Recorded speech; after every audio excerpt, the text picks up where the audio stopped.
Then I was given an opportunity to take an unpaid internship at 30 years old. I'll never forget it. It was like the first week in that internship, and I just felt home. Cut to 10 years later, turning 40, and just was made senior associate. Is it good? Is it bad? Is it ugly? Or is it really just the same, but it has just been repackaged? If they don't like you for who you are and your most unique and individualistic self, then those are not your people. What does a meaningful life mean to you? If I don't have joy in what I'm doing or where I'm at, especially at my age, I ain't doing it anymore. That's it. Welcome to Meaningful, Marketing, Mentoring, Mattering, with me, Joseph Alcantara. Together, we'll uncover the power of purpose, experience mentorship magic, unpack ways to make a difference, and find transformative journeys as a community. Welcome to another episode of our podcast, Meaningful, Marketing, Mentoring, Mattering. And today I'm super excited because our special guest is one of my favorite people here at the Boston area, and he's a friend.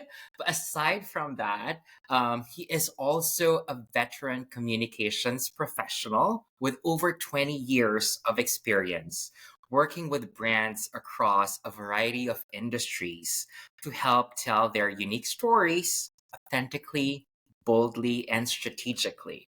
Currently, he is the Director of Brand Communications at Bergmeyer. He oversees the company's communication strategy, including branding, content, and public relations across all channels, and works collaboratively with executive leadership and design teams in the Boston, LA, and Columbus offices.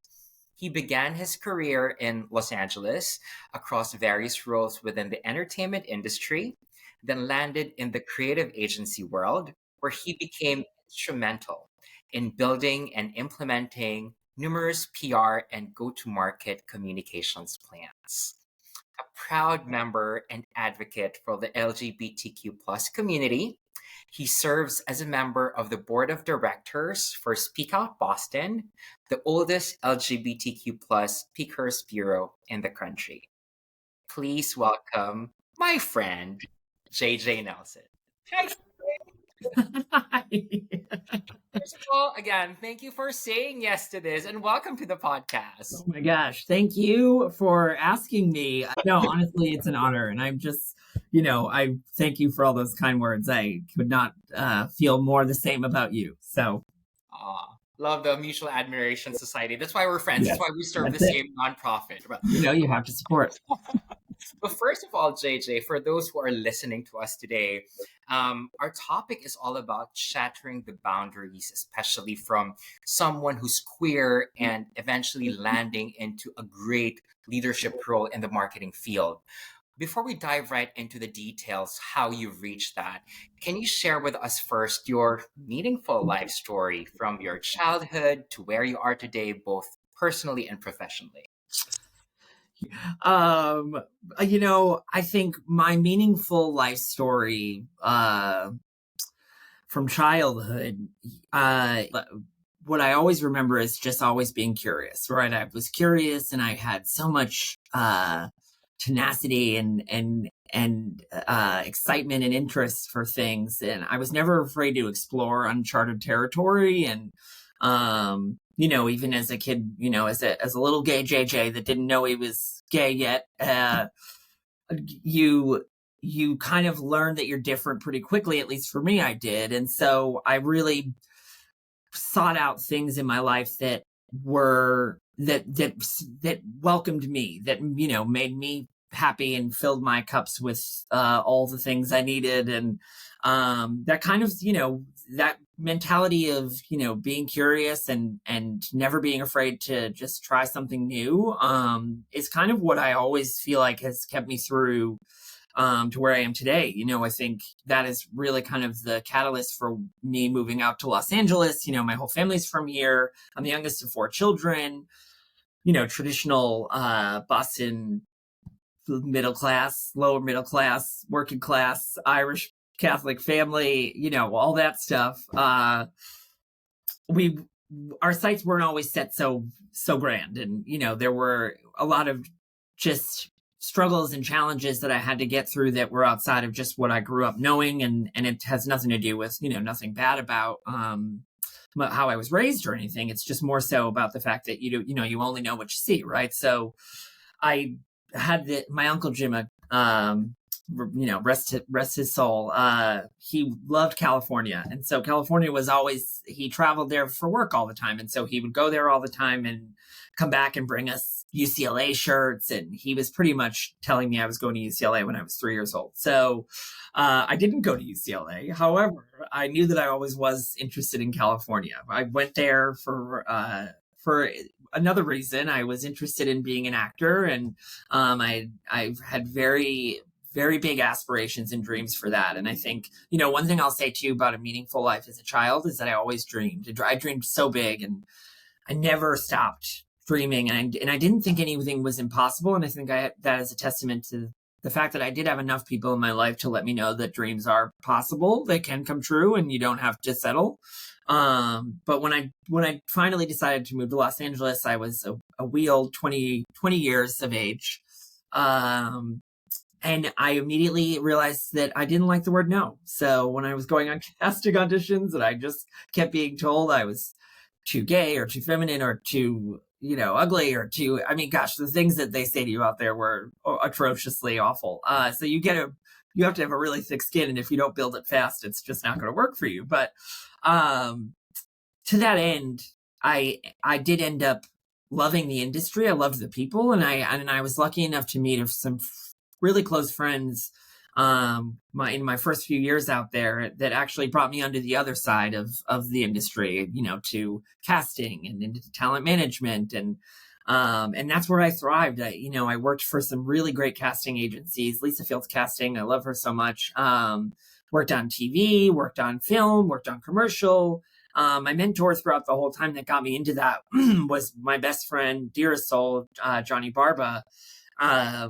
And I really am grateful for him for the rest of my life. I think that, I learned so much in 9 to 10 years out there within the industry, that really, kind of brought me back to where I initially had my, focus in college, which was communications. And, so it's weird when you're going through the journey of seeing your career, and you all of a sudden get to a point where now I've been in the entertainment industry in multiple facets for 9 years, and I'm considering moving back to Boston, but I'm like, wait, what am I qualified to do in Boston?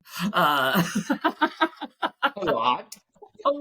Because the thing is, I was doing my job so much so in every component of what I was doing already that you just have to realize when you look back at all of your skill sets don't necessarily,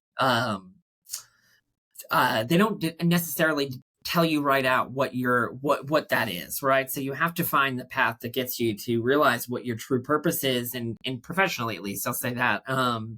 And that was kind of what I did. I realized that when I moved back to Boston, I really wanted to be closer to my family. When I moved back to Boston and I was about to turn 30, I realized I was going to have to go backwards to go forward. And that was fine for me. I had always worked in the service industry, whether a bartender or server. So I always worked, I could fall back on that, anytime, which I did immediately when I moved back to Boston. While I actually started to, pound the pavement and look for jobs and figure out what I could get out here, and no one seemed to correlate here all of the experience I had in Los Angeles for 9 to 10 years, because they just saw production, they just saw casting, they just saw things that didn't, for them, seem like any relevance to a traditional marketing or PR agency around here. Then I was given an opportunity to take an unpaid internship at 30 years old, and I took it. I'll be forever grateful to him as well for the rest of my life, because I had been told, again, it was like LA. I came back and all of a sudden I'm being told no all the time. And I'm like, what the heck is going on here? But yes, my former boss, JP Faye, Image Unlimited Communications, he gave me an opportunity. I did not stop asking realistically to Shannon Kubik, who was the director there. She was the one I was actually harassing on a daily basis, not letting her actually forget about me. And usually they only did college students. And so this was like a very unique scenario. But that's all I needed. And then I could just, once I got that momentum, I just kept moving it forward. And then cut to 10 years later, turning 40, I just was made senior associate at Bergmeyer, and as a director of brand communications, all the things that I thought were, could never be possible at certain points of those challenges and hurdles when you're facing them, you just realize you're so much more resilient than you could ever think, right? So you just can't give up, and you have to believe in yourself, and you have to be relentless. And that is literally our job, regardless, is to be relentless. So wow. Like truly meaningful, JJ. And I'd have to say that there are like a lot that I personally would want to unpack there. You talked about curiosity, you talked about dreaming, you talked about resilience, you talked about not taking no for an answer and then continuously pounding. So let's get into all those key moments in your life, especially when it comes to diving deeper into that level of curiosity and making your dreams come to life, moving to California, thriving there as well, but not necessarily being, the actor that you would want, but eventually using your experience there, connecting the dots to where you are today. What would be the learnings, if you can look at it now, that you've learned from those experiences that you've gone through that allowed you to be where you are today? I love that question. That like hit deep. Wow. The life is wild. That's first and foremost. And and to think that you can ever predict what's coming next is ridiculous, right? So I remember where I was in my head, in my brain, in my mind, just where I was at 20 years old when I had made the decision. I did a national student exchange program, so I had a safety net in that essence of going to California, right? So, but I still, was moving to California for a full year at that time, just for a year, and then that turned into 10. I was moving there for a full year. I'd never, gone that far ever before, and stayed somewhere. I'd always, college, I went to UMass Amherst, so that was 2 hours away from home. And I've always been very close to my family, very close to my network of close friends and familiarities. But I will never forget the day that I landed in Los Angeles. It was so, the feeling, the overwhelmingness of just pure unknown in the best way possible. Just everything. I mean, I guess what I would tell anyone in a situation, where I was, where, you want to follow your dreams, but they might feel very scary, or they might feel unattainable. And frankly, it is very hard, especially as queer youth. Situations growing up are very different for everybody, and some are very, very terrible. And so I feel blessed first and foremost for the fact that I have had the ability to be able to get out and do things that I've wanted to do, and make sure that they happen. What I would say to people is that you need to take the jump, and the fear and the failures are going to be the most important things that make you who you are later in life. The successes will come and go. They're fickle. They're not anything to, get excited and definitely celebrate when you achieve milestones, and you get the recognition that you deserve, and you're moving up the ladder, whichever ladder that may be. But the amount of wisdom that I've gained from my failures, and failures is a broad term, right? I mean, failures can come at all costs. I certainly was living my life in LA, by the way, for a long time. I don't know if that was necessarily always what I should have been doing, but then I look back and I say, I have my chosen family out there. I have experiences and memories and life lessons that I've learned in ways that aren't always just, majority of it is not professional, to the extent that it was, whether even in a professional setting, a lot of the things you take away from those experiences are often the relationships and the connections you have, right? So I think I would always challenge and encourage younger LGBTQ plus youth to find any way possible to get to where you want to be, right? Start there. Don't make a million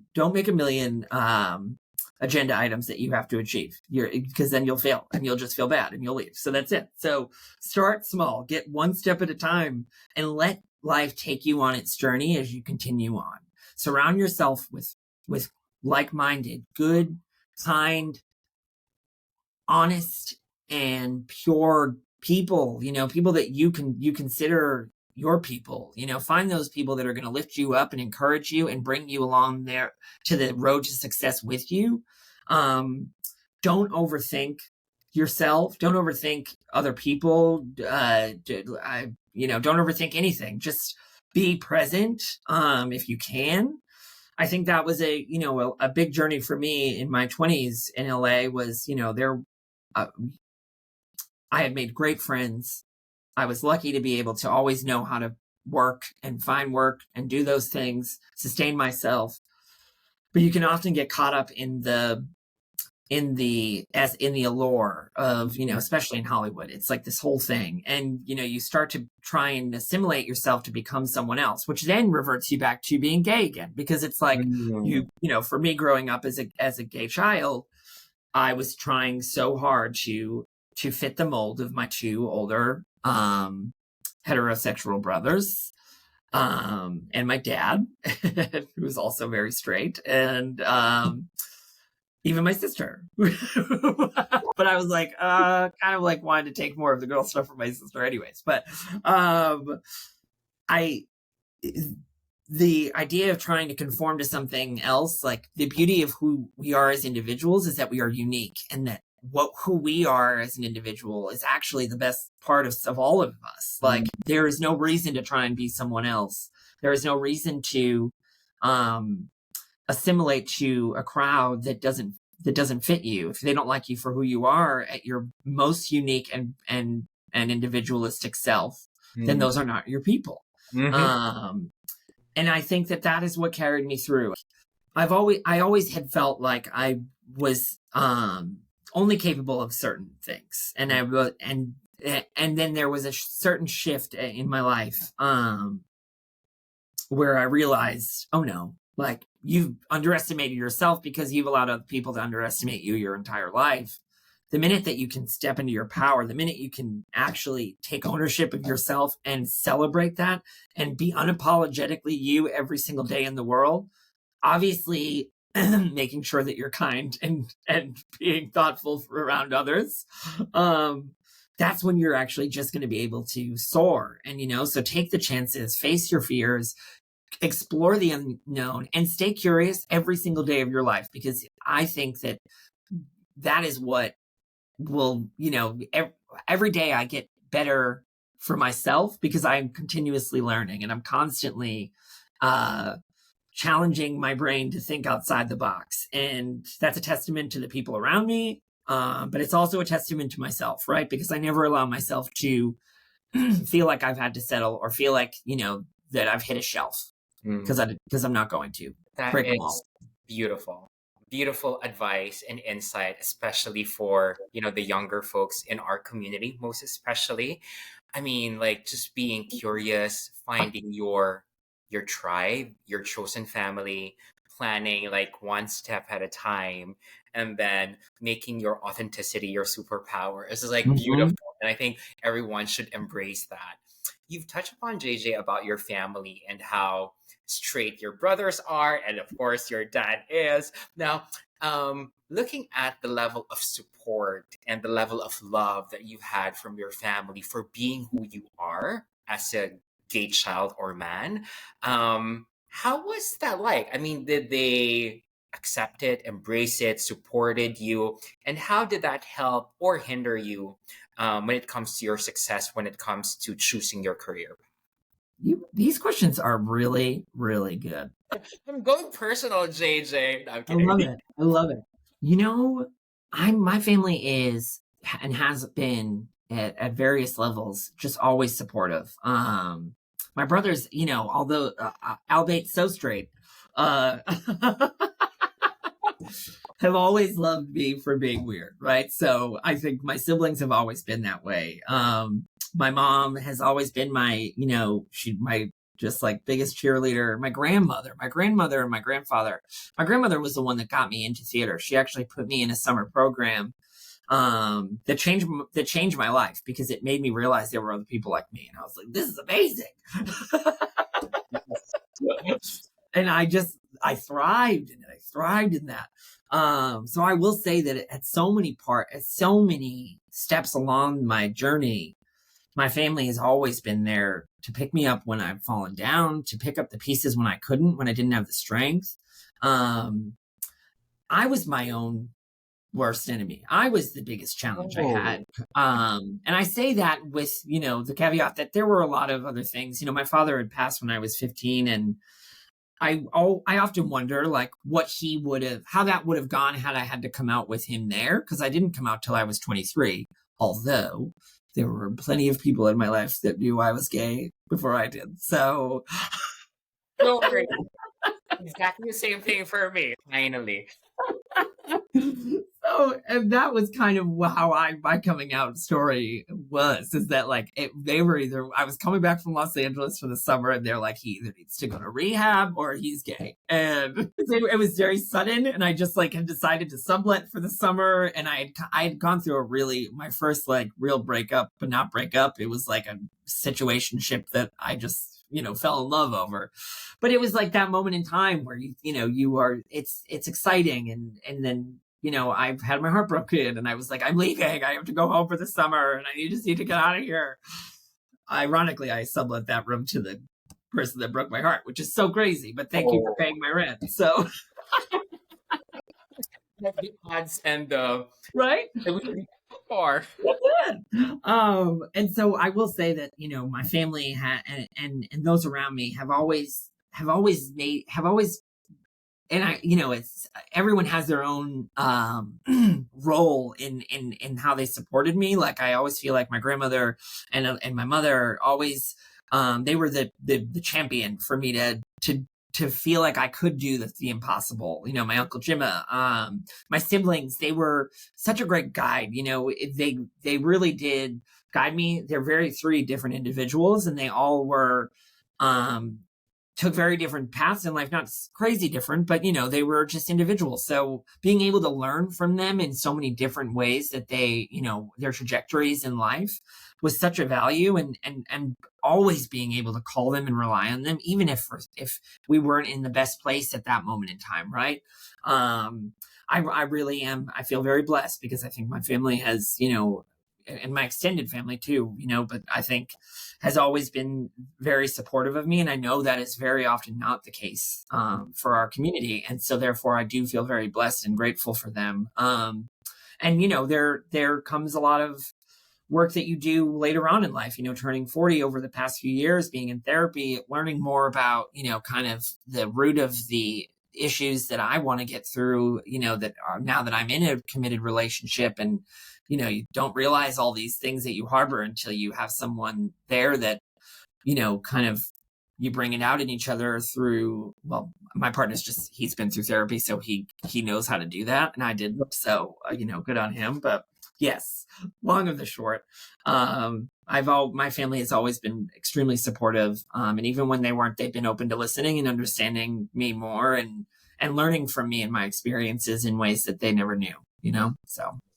that is great. You've mentioned though that you see yourself as your greatest critic, right? And then I remember you've mentioned earlier that when you came back here in Boston, you want to start fresh, you want to start and use your background as, a communication professional, and you had to take on an unpaid internship just to get your foot in the door and start to reacclimate yourself to the industry.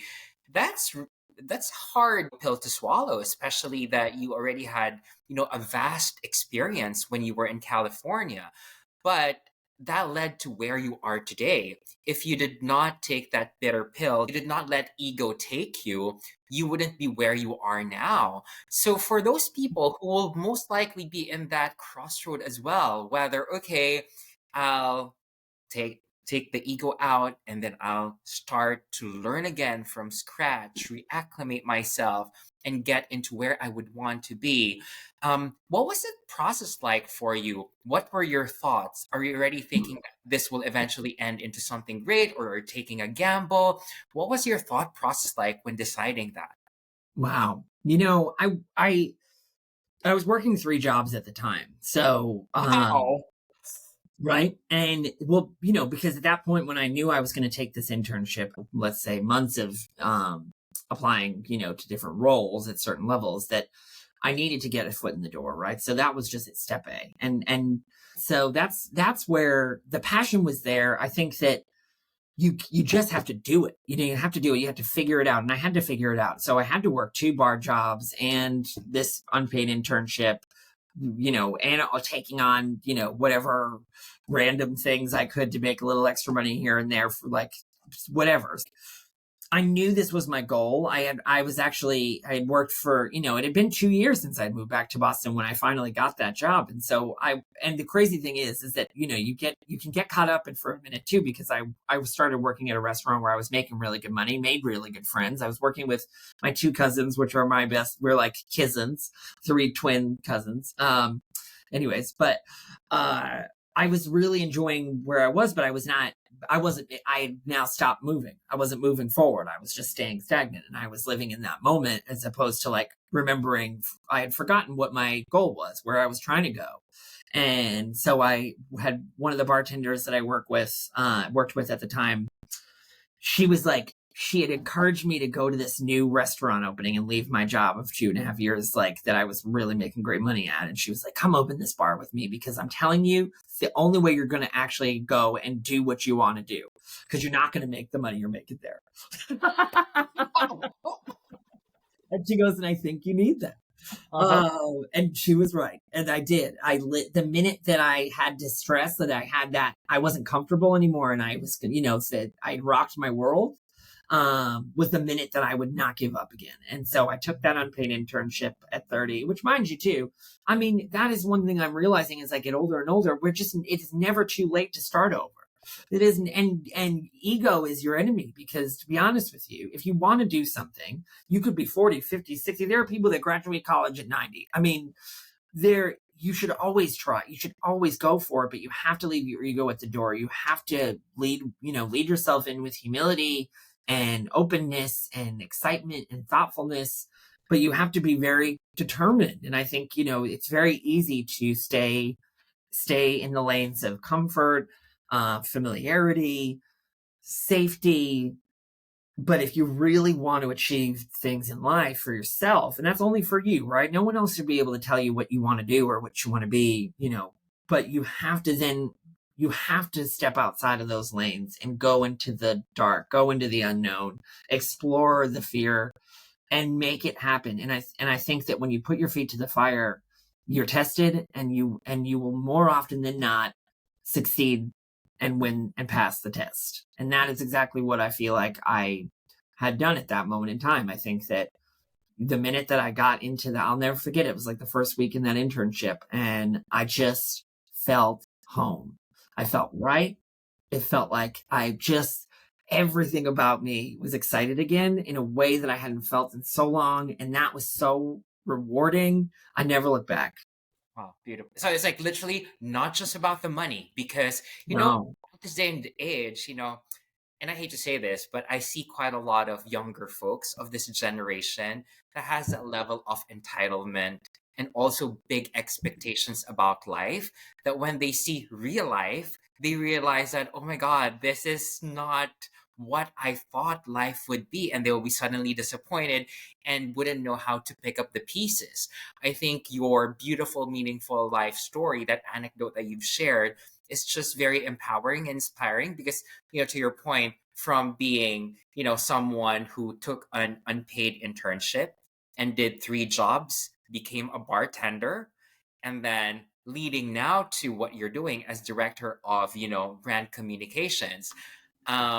There's like literally a beautiful rainbow at the end of all the, the challenging journeys. On that, because you just made me remember something. It's Mm.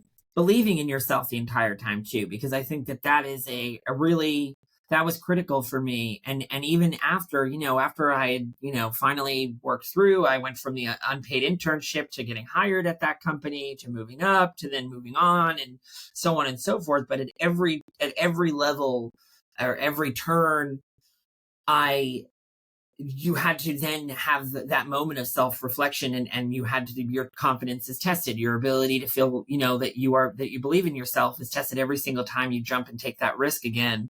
And people will continuously try to tell you otherwise, right? Like, you know what you're really worth, and you need to fight and tooth and nail for what you're worth. But you also have to work tirelessly on the opposite side of it to ensure that you're confident that you actually deserve it, right? So I think that is something for me, like never losing belief in confidence in who you are and what you're capable of was so important to me, because there were so many times where I feel like I could have lost it.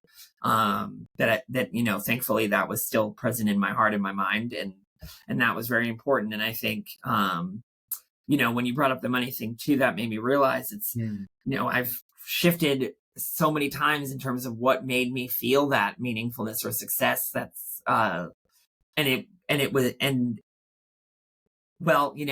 It's just not what it was before, because money was something then, and that did matter to me too much. And you know what? You can make more money. You're just going to spend it. That's it. You're just going to spend more. True. Now listen, if I'm going to be a multi-millionaire, I'll take it. That's fine. But Your spending will be higher as well. Wow, that's true. exactly. More money, more problems. Biggie said it. That's it. So, talking about your current role, because for marketing students, for example, or those who are pursuing that degree in communications, being a director in a company for a department, or being a VP or SVP or CMO would typically always be the end goal. So, to paint a picture of what you do as a director of brand communications, what's your typical day like? What are the highs and the lows, the challenges, and the inspiring stuff on the stuff that you do now? Oh gosh, I mean, every day is different. Oh yeah. No day is the same. So, which is what I love, right? Yeah. Never boring. It always keeps you on your toes. And, a typical day means that I think the core components of where the shift that you make as you continue to grow, within your roles, and, wherever within your industry and as a professional, there's a shift that happens at some point, and it doesn't necessarily happen at director. It doesn't happen, there's not a title attached to it. I think that there's a moment where your responsibilities shift, your mindset has to shift from task to like forethought, right? Like and it usually starts to happen without anyone. It happens organically. Either you have really great leaders around you that see where you're capable of, and they start to pull it out of you, which I think I had around me a lot at my previous agency at Tank, and even at IUC before that, and now especially at Bergmeyer. You just start to, you'll view everything different. You'll view it much more high level, broad eye view, and you'll realize that those tasks become less, they're safe, right? I feel like tasks are, obviously they need to be done. We all need to do them. And every person has tasks. And I'm a leader, in terms of how I, work with my team, and how I value and view leadership, is that you are never too big or too good for anything, right? Like, everyone can do everything. And there is no, again, the ego is at the door. There is no hierarchy when it comes to getting things done and making things happen and getting success through every single campaign you have that goes out, or every piece of communication that goes in or out. I think that's one thing. But I would say that if the shift, when you start to realize that you can do it before you're there, my grandfather always raised me that way. he was a janitor. I think that's what it was like when he used to tell the story. He started as a janitor at this company and he ended up as the CEO Wow. years and years later. And, Wow. so I always I lived with my grandparents. We lived in a 2-family. They lived on the first floor. We lived on the second floor. So I was with them all the time. And I just learned so much from listening to him and her and my grandmother. And, I think that he also taught me the lessons like never leave the office before your boss leaves. And I was like, oh, at certain points you're like, this is just like could be here all night. So I don't get paid enough, and that's okay. When you're like, I don't get paid enough to stay here 13 hours a day, that's fine. It's like success runs in your family, JJ, and the inspiring story from your grandfather to what you've experienced and Yeah. what you're doing right now is just really very powerful. And I think for those people who would eventually pursue that road to communications or marketing, what I love about what you said is like from being task based to probably thinking more strategically in terms of how to take that forward. Yeah. And I agree with you. It's like there's a sudden moment wherein you kind of feel that tasks are so easy that it's part of your routine and your system. And then after you've completed your task, you step aside and think and see of the bigger picture. And then suddenly you have those eureka moments of, oh, I can have those proactive ideas that can pitch to the company or to the brand or to my bosses. And then all those magic moments happen that they would see your potential, Yes. that you can be a future leader of the organization. And speak up. Speak up when you feel it's right. I think no matter what, we need more representation of younger generations in board meetings and in this, in those decision-making areas. That's across the board. I think that to what level and what degree, that's it, to each business, to each market, to each industry, whatever that may be. But yes, speak up. And when you feel those, and think about it, like tasks, we always say we're busy and, oh, it's so busy, it's so crazy. You're always going to be busy. It's just never going to not be busy. So get over it. That's it. And start to just prioritize. Start to, actually get off the computer, write your list down, because I swear, it changes things. It's like that muscle memory of having to write it. And then you start to realize what those tasks are. Those tasks, like you said, become easier.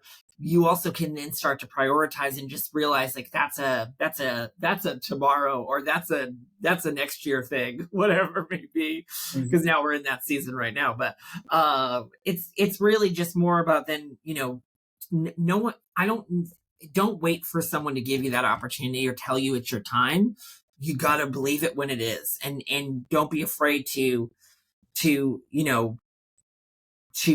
say something or go after something or share something, an idea or a thought or a concern, that one moment in time that you might speak to leadership and tell them something could be the moment when everything changes for you, right? Like you said, because now everybody recognizes what you're capable of, who you are, and that you have a voice that matters, And I think what I love about Bergmeyer and the team there is that I was trying so hard to, when I first, a few months, first of all, I started in January of 2020. So the world was very different within 3 months. Yes. That's beside the point.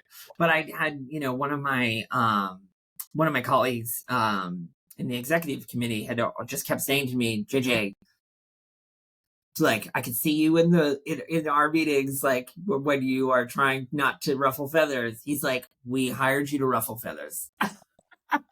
Because we hired you to be good at what you do and know what you know. We don't know what you know. Don't be afraid to tell us the honest truth. And, I think that we as communicators and marketers know we have a good bedside manner. We know how to deliver information, and that might not be easy to tell someone in a way that isn't going to just crush them. And so I just trust yourself in those moments. That's it. That's true. That is great. I mean, the input that you've mentioned earlier as well about project management or managing your day with a to-do list, it sounds so basic, but that is super important, which I think those basic moments are typically neglected by folks today because they think that it's super basic. But then again, going back to basics and making that happen will really help everyone propel their growth and their trajectory when it comes to their career development. Exactly. You on a very interesting topic, which is about the evolution of leadership in the corporate world, the executive team looking at talents within their pool to make them shine, but also at the same time, how things were different within the marketing industry probably 20, 30 years ago to how it is today. So what's your take on that when it comes to the evolution and transformation in our industry? Is it good? Is it bad? Is it ugly? Or is it really just the same, but it has just been repackaged? I mean, I started my professional career in Oregon Trail days. So We don't want to date ourselves, but we are part of that generation. no, but seriously, I mean, when we were in casting, I'll never forget this. Like, we were casting when I first started as working at the casting agency. We would receive all of the headshot submissions in mail. Like, mail came in, I would sort the mail, I would file them. I can't believe. Can you imagine? These kids today would be like, no, I'm not doing this. No, this is ridiculous. Exactly. And I say that in jest. It's not their fault that they just grew up with technology, right? Technology is so rad. It's so awesome, and it's helped us. It's helped with efficiency. And on the ulterior end, I do worry that it has, it puts more pressure on us to feel like it's a never stop and it's a constant. And so we're always on, right? And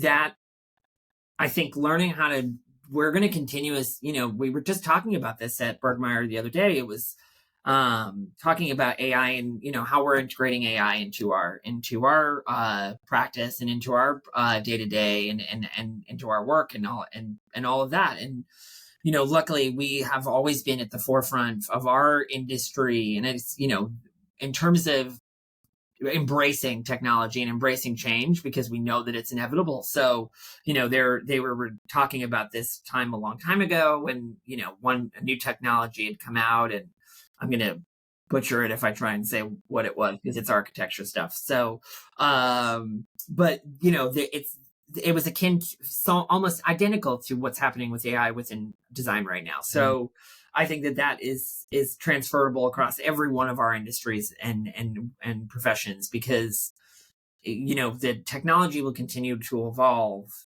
and it's just all in how you adopt it, learn it, and then carry a level of ethical credibility and respect to it, to understand the do's and don'ts of what the power it has for good and the power it has for bad, right? So I think the trajectory of marketing and the industry we've worked in has changed so much.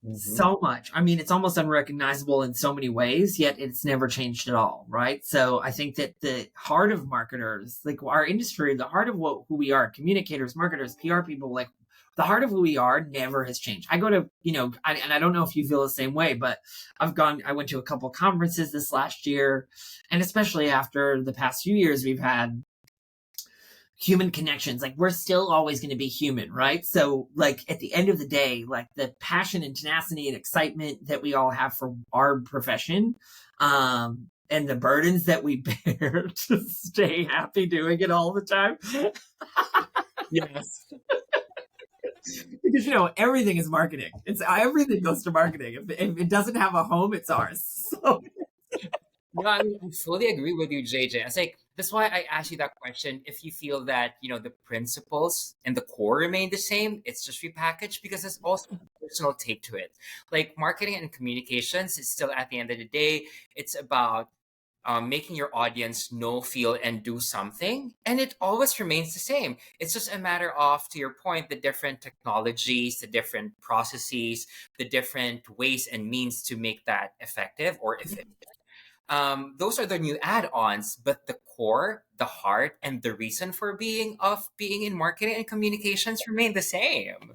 And you're so right. And you think about it too, the end user is the same no matter what way they're seeing it, right? So whether it's a customer that you're trying to reach, or whether it's the, we're a B2B company, so whether it's the, potential clients that you're trying to get in front of, they're just seeing that, they're just learning of you, or learning of your product, or learning of your news in different ways. It's just different ways to consume it, but you can still make those connections if you just, you have to embrace it. You have to embrace it. And I think that's the beauty of it. Right. And I really did appreciate what you said too. It's like the ways in which the core responsibilities of our roles, and again too, marketing is so different in so many different areas, but it's the core of who we are as marketers, and the core of why we do what we do. That element of storytelling is so exciting, and that's why I love this. So much could change, and yet nothing has to change at all if you just the people still exist, and that's what matters. That's true. So. That's true. So last two questions. Yes. One would be, since we're talking about advancement, we're talking about technology and all the developments, and then looking at your journey as well when it comes to your career and also your personal life. What are your, despite all the successes, despite all the wins that you now have, what are those non-negotiable values that you will continuously uphold no matter what? Let's go back to the deep end. Kindness. That's probably my number one.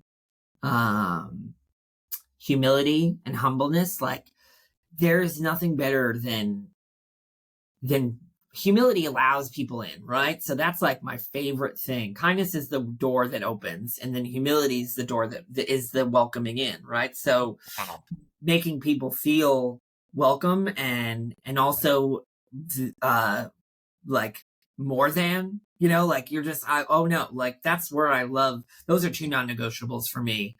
I think empathy too, like, and just, if I don't have joy in what I'm doing or where I'm at, especially at my age, I ain't doing it anymore.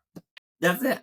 But what's it worth? What is it worth if it doesn't bring you joy? If you are not happy and you don't feel like you are like stimulated and excited and challenged every day. And I understand it's not always that easy, but if you know, like, where are you at your path, and don't ever feel like it's too late to do it again. Like, that's just that continuous thing. I think for me, non-negotiables have always been that. Like, I always like to I love to love what I'm doing. I love to feel good about it. And I do genuinely love to be kind to humans, even though humans are just challenging. Making that bold decision and effort to be kind is really beautiful. I mean, yeah, values that you've mentioned are really great examples that people start to emulate, because at the end of the day, we just want this world to be better, to be happier, and to be more filled with love. So, I mean, those are great suggestions, and I'm sure that you will keep that with you, JJ. So one last question that I ask all the guests here would be, because our podcast is called Meaningful. So what does a meaningful life mean to you? I'm living it. I'm living it. No, well, I am. I could say that. Yes. But okay, like, what does it mean to me? I think life and meaning they live separately, right? So I feel like meaning often needs to be discovered through living, is how I feel about that. Love that. It's not that your life I think every life has meaning from its start, right? I think it's just about, you might not know what your meaning is yet until you've lived enough to experience or to find the moments where that it can all start to give you that meaning, and I think as a queer professional especially, it is very, very hard to feel meaningful when the world is telling you that you're not meaningful, you're not enough, you're not this, you're not that. And just keep living, keep living, and keep finding it, because the meaning is there. I think meaning comes through so many different things, and it's very unique and individual to each of us, because we've all had very different upbringings and backgrounds and experiences that make each of our, what we all consider meaningful, probably very different, but not maybe very not the different at all in some ways, right? I just think that a meaningful life means for me that I feel whole in some way. And I don't, and then yet not. Yeah. And that's the beauty of life. But I love everything that you said, JJ. Is like finding your meaning through that journey. And then especially for the LGBTQ plus community, they're like a lot. The world tells us that we're never enough, that we're not good, and not believing that lie. And then eventually, accepting the reality that we have to take that journey to find that meaningful meaning and that layers that will eventually make, this beautiful life that we're blessed with really worth living. And I love Yes. And Joseph, like I mean, you are the epitome of a meaningful life, right? Because you are like, you do it all. You do it all, but you don't stop. Like in a way that you love it. You thrive in it. But I think that you care so much. And I saw that from the first time I met you. And I really can say that honestly.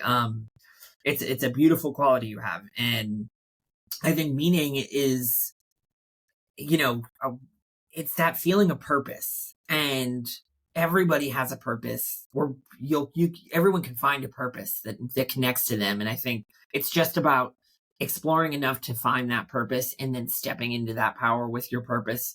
And then you feel that meaning, you might not know it. It might not come. Everybody might feel it at different times. I wish I could have told myself a long time ago to feel it sooner. But it comes at some point, if you're welcoming it, and you're willing to accept your mission and meaning. that's beautiful. And with that, mic drop by JJ. Thank you so much thank you so much for sharing your story, your thoughts, your inputs, your suggestions. I learned a lot, and I'm sure that a lot of people who heard this conversation also, learned a lot from you. So thank you so much. Thank you so much. Thank you for having me. Thank you for allowing me to share my story, and thank you for creating a space and a platform for our community to have this moment. This was so special for me. Thank you. Thanks, JJ. You are the best.